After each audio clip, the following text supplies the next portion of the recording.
नमस्कार दोस्तों, स्वागत है आप सभी लोगों का एक बार फिर से हमारे तैयारी कर लो चैनल पर। तो दोस्तों हमारी जो थर्ड यूनिट थी, सेकंड यूनिट तक हमने क्वेश्चन आंसर देख लिए थे। हमारी आज है थर्ड यूनिट जिसके हम क्वेश्चन आंसर देखने वाले हैं।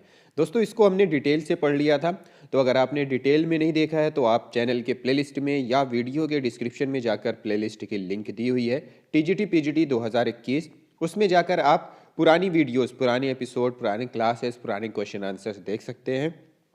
तो दोस्तों हम यहाँ शुरुआत करते हैं अपनी थर्ड यूनिट के भक्ति काल टॉपिक का नाम है उसके क्वेश्चन आंसर की। तो पहला क्वेश्चन है, महाराष्ट्र के भक्तों में सबसे पहले किनका नाम आता है? यहाँ पे ऑप्शंस देख लेते हैं। सूरदास, तुलसीदास, मीराबाई, नामदेव। तो महाराष्ट्र के भक्तों में सबसे पहले किनका नाम आता है बताएं आप। आपका जो भी जवाब है आप कमेंट बॉक्स में कमेंट करते जाएं। तो यहाँ पे जो सही उत्तर है वो है ऑप्शन डी, नामदेव। महाराष्ट्र के भक्तों में सबसे पहले किनका नाम आता है? नामदेव का। अगला प्रश्न है, नामदेव का संबंध किस प्रदेश से है? तो ये ऊपर वाले क्वेश्चन को देखकर भी आप जवाब दे सकते हैं। तो यहाँ पे कुछ ऑप्शंस दिए हुए हैं, गुजरात, महाराष्ट्र, मध्य प्रदेश या राजस्थान। तो इसमें से बताएं कौन सा जवाब सही है। तो नामदेव का जो संबंध है वो ऑप्शन बी, महाराष्ट्र से है। तो यहां पे ऑप्शन बी और यहां पे ऑप्शन डी सही होगा। अगला प्रश्न है,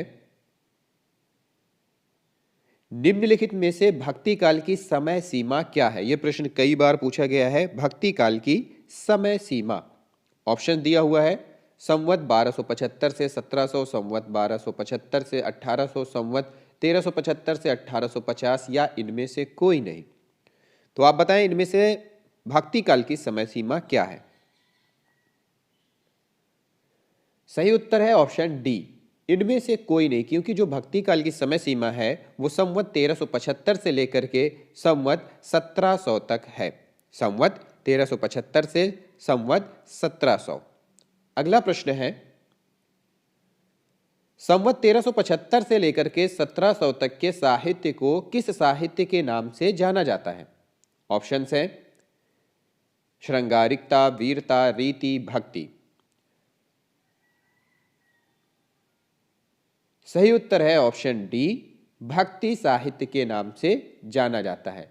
किसको? संवत 1375 से लेकर के 1700 तक का समय, ये भक्ति काल का समय सीमा है, भक्ति काल की समय सीमा। तो यहां पे हो जाएगा ऑप्शन डी। अगला प्रश्न है, भक्ति के स्रोत को दक्षिण से उत्तर भारत में प्रसारित होने के सिद्धांत का समर्थन करने वाले सिद्धांत विद्वान कौन है? प्रश्न कहता है कि जो भक्ति का स्रोत था, शुरुआत थी वो दक्षिण से उत्तर भारत की ओर आई। तो इस मत का समर्थन करने वाले विद्वान निम्नलिखित में से कौन है? ऑप्शंस दिया हुआ है ग्रियर्सन, हजारी प्रसाद, रामचंद्र शुक्ल या जयशंकर प्रसाद। तो बताएं दोस्तों इसमें से कौन सा जवाब सही होगा? सही उत्तर है ऑप्शन सी, रामचंद्र शुक्ल। भक्ति के स्रोत को दक्षिण से उत्तर भारत में प्रसारित होने के सिद्धांत का समर्थन करने वाले विद्वान आचार्य रामचंद्र शुक्ल हैं। अगला प्रश्न है, हिंदी का भक्ति काल बाहरी आक्रमण की प्रतिक्रिया है, यह कथन किसका है? नीचे ऑप्शंस देख लेते हैं, ग्रियर्सन, हजारी प्रसाद, द्विवेदी, रामचंद्र शुक्ल या इनमें से कोई नहीं। बाहरी आक्रमण की बात हो रही है, ऊपर क्या था कि उत्तर, दक्षिण से उत्तर भारत की ओर का था। तो इनमें से कौन सा ऑप्शन सही होगा? तो इनमें भी सही है रामचंद्र शुक्ल का। तो रामचंद्र शुक्ल ने इसे भी, इस मत का भी समर्थन किया है और उन्होंने ये भी कहा है कि हिंदी का भक्ति काल बाहरी आक्रमण की प्रतिक्रिया है। तो दोस्तों यहां पे भी रामचंद्र शुक्ल होगा, ऑप्शन सी। अगला प्रश्न है,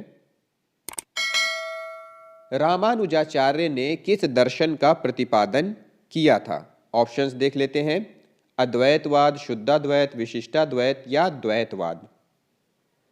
तो इनमें से बताएं किसका प्रतिपादन किया था? ऑप्शन सी, विशिष्टाद्वैतवाद का। ऑप्शन सी यहां पे सही हो जाएगा। अगला प्रश्न है, विशिष्टाद्वैतवाद के प्रतिपादक कौन है? ऑप्शन है अगर ऊपर का जवाब आपने देखा होगा प्रश्न, तो वैसा ही प्रश्न कुछ नीचे भी है। तो यहाँ भी जो प्रश्न होगा वो होगा बी, रामानुजाचार्य। ऑप्शन बी यहाँ पे सही होगा, रामानुजाचार्य। अगला प्रश्न है, निम्नलिखित में से आलवार भक्तों की संख्या कितनी मानी गई है? यह प्रश्न कई बार पूछा गया है। आलवार भक्तों की संख्या, ऑप्शन है 9, 20, 12 या 15। तो आलवार भक्तों की संख्या थी 12। कितनी? Option C 12। अगला प्रश्न है, आलवार वैष्णवों की संख्या कितनी है?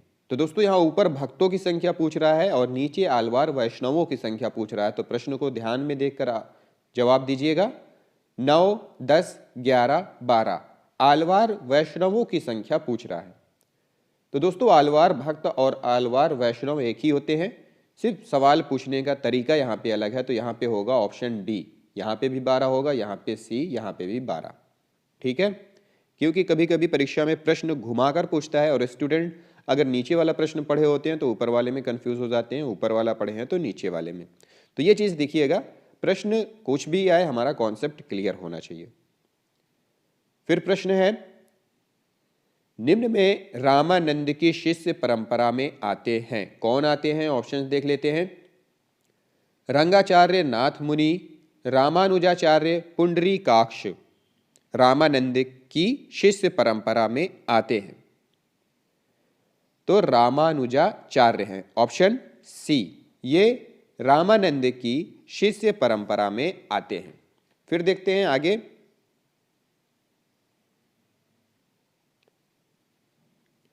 भक्ति का प्रारंभ कहां से माना जाता है? ऑप्शंस देख लेते हैं। पूर्वी भारत से, दक्षिण भारत से, पश्चिमी भारत से या फिर उत्तरी भारत से। क्या प्रश्न पूछ रहा है? भक्ति का प्रारंभ कहां से माना जाता है? इससे पहले भी हमने इस तरह का प्रश्न देखा था, पर यहां प्रश्न पूछने का तरीका और ऑप्शन के तरीके में फर्क है। तो यहां पे जो दोस्तों सही उत्तर होगा वो होगा दक्षिणी भारत, ऑप्शन बी। तो भक्ति का जो आरंभ हुआ था वो आलवार भक्तों ने किया था। कहां से शुरुआत की थी उसकी? दक्षिण से, फिर वो दक्षिण से पूरब की ओर आया था। अगला प्रश्न है,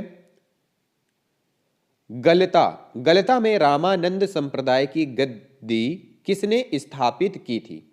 ऑप्शंस हैं तुलसीदास, अनंतानंद, सुखानंद, कृष्णदास पैहारी। तो इनमें से कौन सा ऑप्शन सही होगा? गलता में रामानंद संप्रदाय की गद्दी स्थापित करने की बात हो रही है। तो सही उत्तर है ऑप्शन डी, कृष्णदास पैहारी। कृष्णदास पैहारी के गुरु अनंतानंद हैं और अनंतानंद के गुरु रामानंद। ठीक है, तो यहां पे ऑप्शन डी सही होगा। अगला प्रश्न है, निम्नलिखित में से कौन रामानंद की शिष्य परंपरा में नहीं है? रामानंद की शिष्य परंपरा में नहीं है। कबीरदास, नरहरिदास, मलूकदास या रैदास। रामानंद की शिष्य परंपरा में नहीं है वाला कॉन्सेप्ट है, पूछ रहा है, नहीं है। तो सही उत्तर है ऑप्शन सी, मलूकदास। और अगर ये सवाल आता है कि कौन कौन है, मतलब अगर सवाल है कि नहीं है, तो सबसे पहले हमें यह पता होना चाहिए कि रामानंद की शिष्य परंपरा में कौन कौन है। तो एक बार मैं बता देता हूं, ध्यान रख लीजिए। अनंतानंद, कबीरदास, पीपा, रैदास, धन्ना जाट, सेन, योगानंद, सुरसुरानंद, गालवानंद, नरहरिनंद, भावानंद। फिर से एक बार देख लीजिए।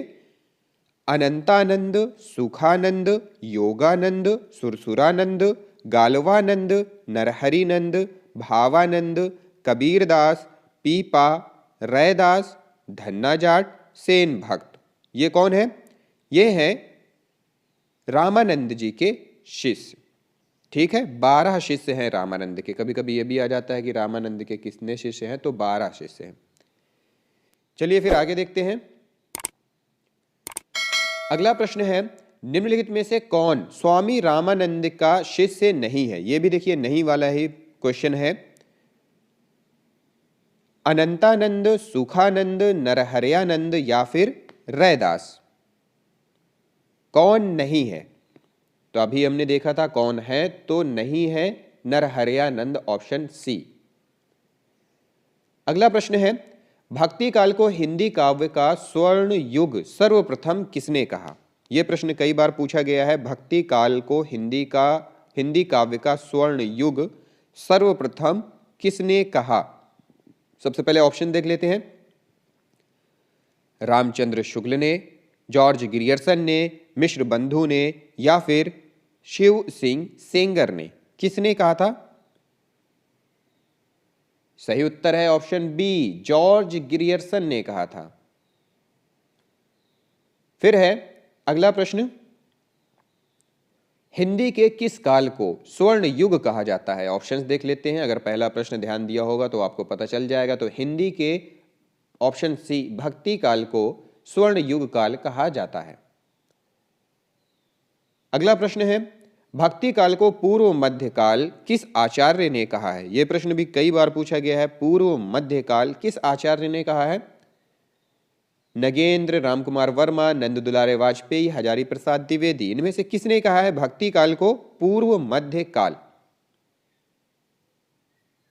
सही उत्तर है ऑप्शन ए, डॉक्टर नगेंद्र।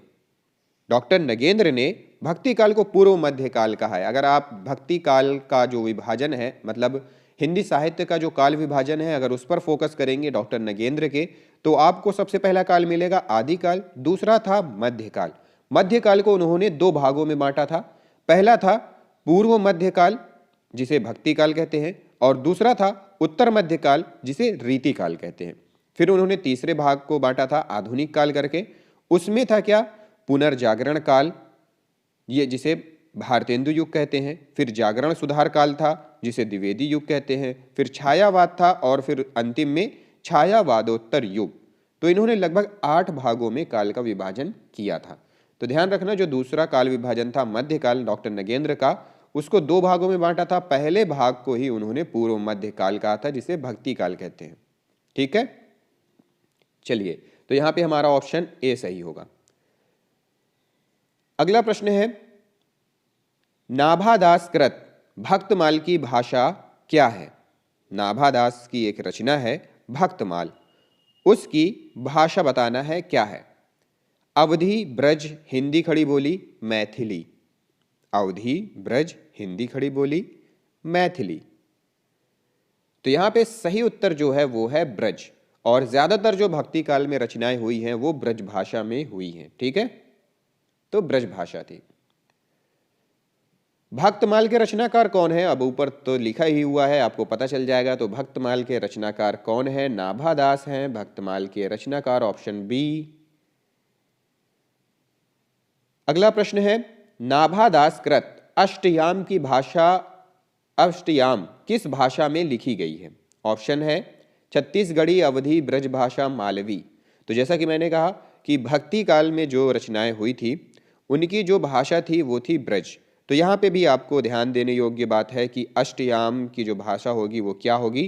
तो ब्रज भाषा ही होगी, ऑप्शन सी। अगला प्रश्न है, नाभादास के गुरु का नाम निम्नलिखित में से क्या है? नाभादास जी के गुरु का नाम बताना है, क्या है? तो ऑप्शंस देखते हैं, नरहरिदास, वल्लभाचार्य, विठलनाथ या अग्रदास? सही उत्तर है ऑप्शन डी, अग्रदास। अगला प्रश्न है, संत साधना का प्रारंभ कहां से शुरू होता है? अब ये प्रश्न हो गए संत काव्य के, अभी तक हम देख रहे थे किसके? भक्ति काव्य के। तो संत साधना का प्रारंभ कहां से शुरू हुआ था? ऑप्शंस है काशी, प्रयाग, पंढरपुर, उज्जैन? सही उत्तर है ऑप्शन सी, पंढरपुर, जो कि महाराष्ट्र में स्थित है, वहां से संत साधना का प्रारंभ हुआ था। अगला प्रश्न है, ज्ञानाश्रयी शाखा के प्रमुख कवि कौन है? ज्ञानाश्रयी शाखा का प्रमुख कवि, ऑप्शंस देखते हैं, रैदास, कबीरदास, गुरु नानक या तुलसीदास? तो सही उत्तर है ज्ञानाश्रयी शाखा के प्रमुख प्रतिनिधि कवि कबीरदास हैं। Option B. अगला प्रश्न है, निम्नलिखित में से कौन ज्ञानाश्रयी शाखा का कवि नहीं है, पूछ रहा है। ठीक है, इनमें से मतलब निम्नलिखित में से कौन ज्ञानाश्रयी शाखा का कवि नहीं है। यहां पे ऑप्शन है धर्मदास, अग्रदास, दादू दयाल या कबीरदास। तो सही उत्तर है अग्रदास, ऑप्शन बी। अगला प्रश्न है, इनमें से ज्ञानाश्रयी शाखा के संत कवि नहीं है, यह भी नहीं है पूछ रहा है। ऑप्शंस देखते हैं, मलूकदास, धर्मदास, रैदास, परमानंद दास। तो सही उत्तर होगा ऑप्शन डी, परमानंद दास। तो दोस्तों, इससे पहले कि कौन कवि नहीं है, उससे पहले हमें पता करना होगा कि कौन कौन है, तब हम बता पाएंगे कि कौन नहीं है। तो देखते हैं, ज्ञानाश्रयी शाखा के जो प्रमुख कवि हैं वो हैं प्रतिनिधि कवि तो कबीरदास जी कहलाते हैं। इसके अलावा जो प्रमुख या प्रसिद्ध कवि कह सकते हैं वो हैं नानक, संत रैदास जिन्हें रविदास कहा जाता है, दादू दयाल, मलूकदास, धर्मदास तथा सुंदरदास। तो ये हैं संत कवि कहलाते हैं। अगला प्रश्न है, ज्ञानाश्रयी शाखा के प्रमुख संत कवि का नाम क्या है। ज्ञानाश्रयी शाखा के प्रमुख संत कवि का नाम क्या है। ऑप्शंस देख लेते हैं, सूरदास, चंदवरदाई, कबीरदास या विद्यापति। अभी मैंने कहा था कि प्रमुख या प्रतिनिधि कवि कौन कहलाते हैं, कबीरदास। तो यहां पे हमारा जो ऑप्शन होगा वो होगा कबीरदास, ऑप्शन सी। अगला प्रश्न है, निम्नलिखित में से संत काव्य परंपरा के अंतर्गत ना आने वाले, यहां पे ना है, ना आने वाले कवि का नाम क्या है। निम्नलिखित में से संत काव्य परंपरा के अंतर्गत ना आने वाले कवि का नाम क्या है। ऑप्शंस देख लेते हैं, कबीर, दादू दयाल, नानक या नंददास। तो ना आने वाले कवि का नाम क्या है, डी, नंददास, ऑप्शन डी। अगर आने वाले का पूछता है तो ये भी हैं, ये भी हैं और ये भी हैं। ठीक है। अगला प्रश्न है, निर्गुण संत कवियों में सर्वाधिक शास्त्रज्ञ एवं सुशिक्षित कवि कौन थे। यह प्रश्न कई बार पूछा गया है। शास्त्रज्ञ एवं सुशिक्षित कवि का नाम, ऑप्शन है रज्जब, सुंदरदास, धर्मदास या दादू दयाल। सही उत्तर है ऑप्शन बी, सुंदरदास, सबसे ज्यादा शास्त्रज्ञ और सुशिक्षित। अगला प्रश्न है, निम्नलिखित में कौन सा कवि सबसे ज्यादा पढ़ा लिखा है। यह प्रश्न भी कई बार पूछा गया है। निम्नलिखित में से कौन सा कवि, ऑप्शंस हैं दादू दयाल, रैदास, कबीरदास, सुंदरदास। तो अगर आपने ऊपर का प्रश्न देखा होगा तो आपको थोड़ा थोड़ा समझ में आया होगा। सबसे ज्यादा जो पढ़ा लिखा कवि है वो है ऑप्शन डी, सुंदरदास। जैसा कि ऊपर था शास्त्रज्ञ और सुशिक्षित, वही है सबसे ज्यादा पढ़ा लिखा सुंदरदास। तो यहां पे ऑप्शन डी सही होगा। अगला प्रश्न है, इनमें से कौन सा कवि संत कवि नहीं है। संत कवि नहीं है पूछ रहा है। ऑप्शन है कबीर दास, रैदास, गुरु नानक या तुलसीदास। तो भैया संत कवि कौन नहीं है, तुलसीदास जी नहीं है। और तुलसीदास जी क्यों नहीं है, क्योंकि वो सगुण रामाश्रयी शाखा के प्रतिनिधि कवि हैं। ऑप्शन डी यहां पे सही है। अगला प्रश्न है, इनमें से कौन सा कवि संत कवि नहीं है। तो यह भी पूछ रहा है इनमें से कौन सा कवि संत कवि नहीं है। तो ऑप्शंस देख लेते हैं, कबीरदास, तुलसीदास, सुंदरदास या मलूकदास। तो कौन सा नहीं है, तुलसीदास, जैसा कि ऊपर लिखा हुआ है ऑप्शन बी। तो यहां पे भी तुलसीदास होगा, ऑप्शन बी। और अभी मैंने कहा तुलसीदास किसमें के हैं, रामाश्रयी शाखा के हैं, सगुण भक्ति के रामाश्रयी शाखा के प्रतिनिधि कवि। फिर अगला प्रश्न है, हरड़े वाड़ी एवं अंगवधु किसकी रचनाएं हैं। इनके रचनाकार का नाम बताना है। ऑप्शन है सुंदरदास, दादू दयाल, मलूकदास या कबीरदास। तो भैया इनके जो रचनाकार हैं वो हैं दादू दयाल, ऑप्शन बी। अगला प्रश्न है, कबीर का संबंध किस काव्य धारा से है? प्रेम मार्गी सूफी काव्य धारा, ज्ञान मार्गी निर्गुण काव्य धारा, कृष्ण भक्ति धारा या फिर राम भक्ति धारा। तो इनमें से कबीर का संबंध किस काव्य धारा से है? तो सही उत्तर है ज्ञान मार्गी के निर्गुण काव्य धारा के ये प्रतिनिधि कवि हैं। तो ऑप्शन बी यहां पे सही है। अगला प्रश्न है, निर्गुण ज्ञानाश्रयी शाखा का दूसरा नाम क्या है? यह प्रश्न भी कई बार पूछा गया है। निर्गुण ज्ञानाश्रयी शाखा का दूसरा नाम राम भक्ति शाखा, कृष्ण भक्ति शाखा, संत साहित्य या सूफी साहित्य? तो भैया संत साहित्य है, ऑप्शन सी। और यह किसने कहा था? रामचंद्र शुक्ल ने कहा था। संत साहित्य निर्गुण ज्ञानाश्रयी शाखा को कहा था आचार्य रामचंद्र शुक्ल ने। द्विवेदी जी ने कहा था निर्गुण भक्ति साहित्य, और डॉक्टर राम कुमार वर्मा ने कहा था संत काव्य। तो तीनों चीज यहां पे पूछी जा चुकी हैं। तो निर्गुण ज्ञानाश्रयी शाखा का जो दूसरा नाम दिया था रामचंद्र शुक्ल ने, वो है संत साहित्य। हजारी प्रसाद द्विवेदी जी ने इसे निर्गुण भक्ति साहित्य कहा था, और डॉक्टर राम कुमार वर्मा ने इसे संत काव्य कहकर पुकारा है। अगला प्रश्न है, कबीरदास किस काव्य धारा का प्रतिनिधित्व करते हैं? संत काव्य, सूफी काव्य, राम काव्य या कृष्ण काव्य? तो जैसा कि आपने ऊपर देखा कि संत काव्य का जो दूसरा नाम है वो क्या है? निर्गुण ज्ञानाश्रयी शाखा। निर्गुण ज्ञानाश्रयी शाखा का दूसरा नाम है संत काव्य। जब निर्गुण ज्ञानाश्रयी शाखा के प्रतिनिधि कवि वे कौन? कबीरदास। तो यहां पे भी वही होंगे। तो कबीरदास किसके हो गए? निर्गुण या संत काव्य के प्रतिनिधि कवि। ऑप्शन ए यहां पे सही हो जाएगा। फिर है अगला प्रश्न, ज्ञान मार्गी शाखा के कवियों के निम्नलिखित में से किस नाम से जाना जाता है? ज्ञानाश्रयी शाखा के जो कवि हैं उनको किस नाम से जाना जाता है या किस नाम से पुकारा जाता है? ऑप्शन है सिद्ध कवि, नाथपंथी कवि, भक्त कवि या संत कवि। तो सिंपल सी बात है, जब संत काव्य है तो उसके जो कवि होंगे वो संत कवि ही कहलाएंगे। तो ऑप्शन डी यहां पे सही है। प्रश्न है, संत काव्य का नाम निम्नलिखित में से किसने दिया? अभी मैंने थोड़ी देर पहले बताया था कि संत काव्य किसने कहा था। तो यहां पे ऑप्शन है रामचंद्र शुक्ल, राहुल सांकृत्यायन, राम कुमार वर्मा, हजारी प्रसाद द्विवेदी।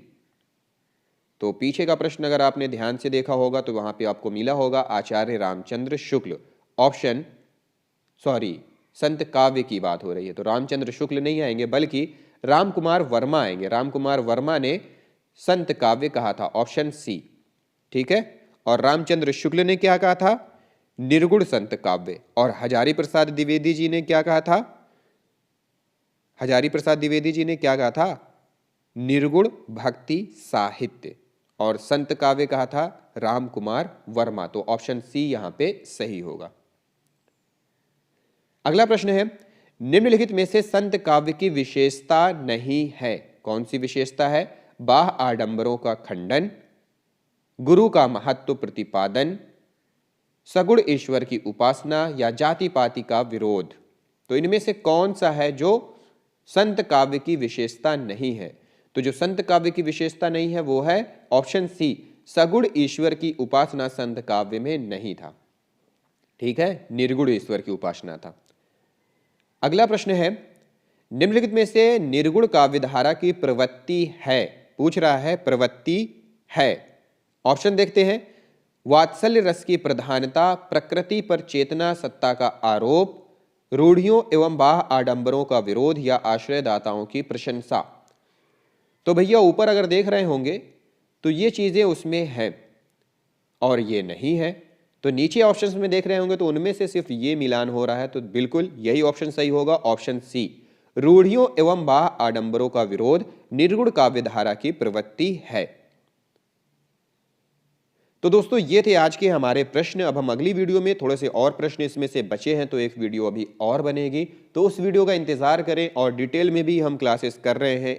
8 क्लास तक हमने कंप्लीट कर ली है, 9 क्लास हमें कंप्लीट करना है, तो बहुत जल्द हम वो भी करने वाले हैं। तो डेली एक क्लास अपलोड होगी और हमारे चैनल के साथ आप बने रहें।